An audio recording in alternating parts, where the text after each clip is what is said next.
pari ka.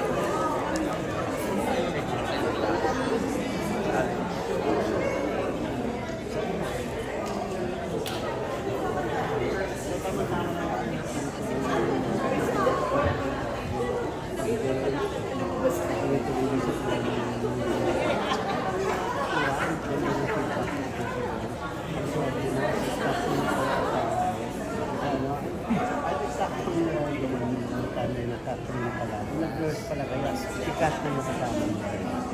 Ano na si Bench, I was really maganda ba yun? Natawag ko lahat din. Kasi medyo pressed for time na ako without that time. Kasi I escaped ko. Kaya, luckily, ganda naman yung pinalabas ng aking katawan. No. And sorry subject ko.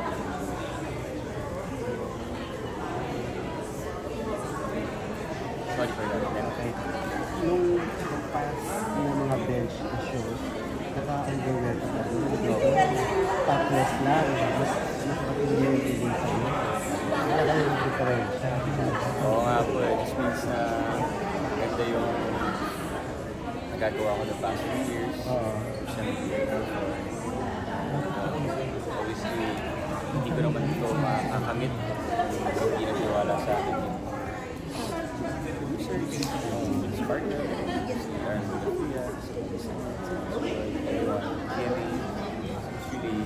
of course, Mr. Benchan himself. He trusted me when I was still a nobody. Diba? Like, nakabrief ko na rin. Hindi pa naman ako talaga. So now, tips like how to act in BBB, sabi ko lang na I think your objective should be to help everyone. You know, that's it. Sobrang mahihain ba siya? Kasi diba like yung mga clips, parang naasal siya dun kay sila Bianca and then si mga housemates. Then palagi lang siya, parang nahihiya. Ganun ba talaga si Dustin? Like hindi lang. Kasi mahihain siya. Mahihain siya. Pag-ship siya dun siya. Siya Ivana Alawi. Mahihain naman talaga si Dustin. Balik muna tayo kay David. Okay. Kanina, sabi nga talino pa, pero hindi ko nakalimutan pa ni Kate, mayaman pa. Diba? Diba? Inano pa yung ano na pwede mo na-share sa mga halos kay dad mo, at siyempre sa mga kapareho mo ng mga artista, ikaw nakakapagpapun ka, nahandle mo yung mga finances mo. At yun nga, naingitan ka kasi wapo na, matalino na, mayaman. Siguro, I think firstly they have to identify what they want in life.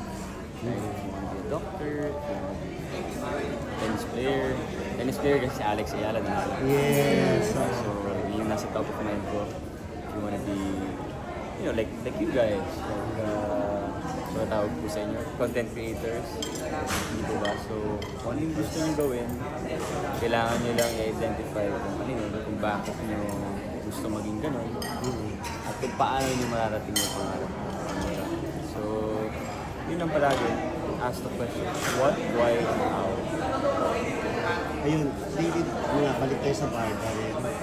Tapos na yung 3-month rule sa inyo after the breakup. So ano na, hanggang doon pa rin ba ang status ni Barbie? Yung possibility na doon marami sa mga fans nila na umaasa na sana kayo lang. Wala bang feelings talaga na? I am aware of, yun na nga, yung sa amin kahit naman mga At this point kasi kaka-break lang din ni Barbie. Diba? So I think this is the perfect time for her to focus on herself, improve on herself.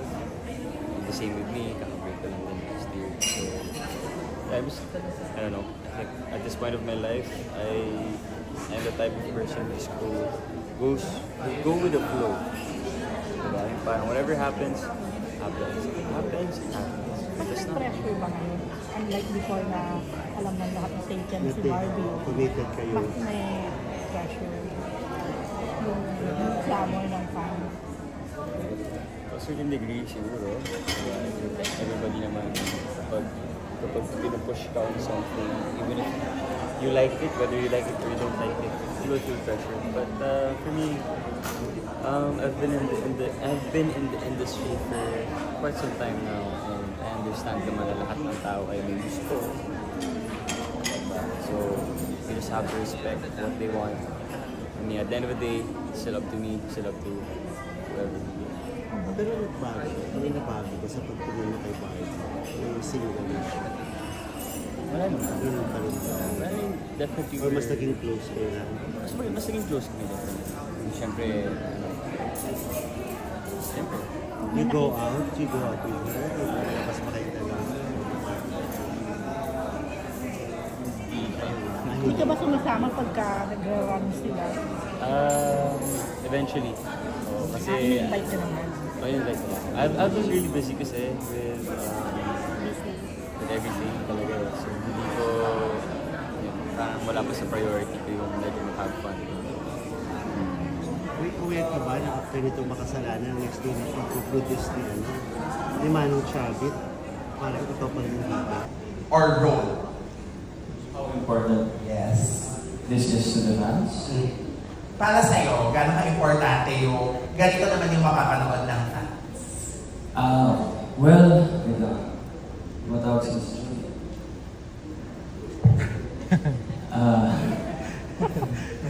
okay, well, I think it's nice na iba naman side yung makita nila sa akin. For me naman as an actor, of course, we all want growth in everything that we do. So, for this film, it's new to me.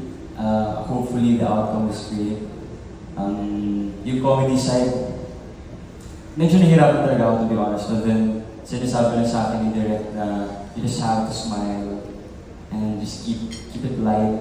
Tapos, sobrang galing ng mga kasama ko. Like si Buboy, really. Sobrang galing mo. Pare, marketing. Yes. Oo. Tsaka, bakit nga pala tinatanong ka niya about something?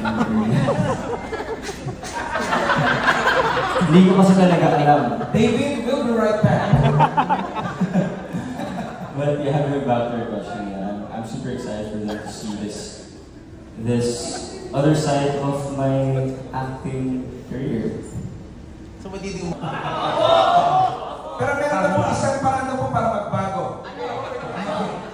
Asan si Monsino?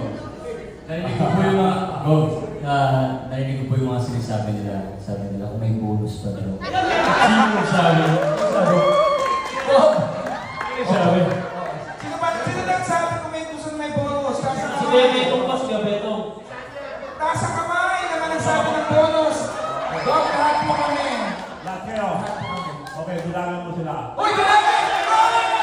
Bilangin daw! Oh, grabe. Nakabuti na ng David, sinabi mo. Yung mga hindi po nagtaas ang kamay, pasensya na po. Yung mga nahiya po. Taas ang kamay naman, mga kasalanan! Ayan, go! Bigyan lang kayo yung QR code na lang. Yung QR code, ayan na. Ang BIPAC, mga kaibigan. Mga hindi ko napag-download. Go, maraming go. Baka meron pa po kayong gustong sabihin. Thank you sa lahat ng pumunta dito for making time. Malaking tulong yung mga pinopost nyo para sa aming pelikula. At sana ay yung mga nanonood ng mga content nyo, sana ay manood kayo. Please give it a chance. I think you guys will enjoy it. And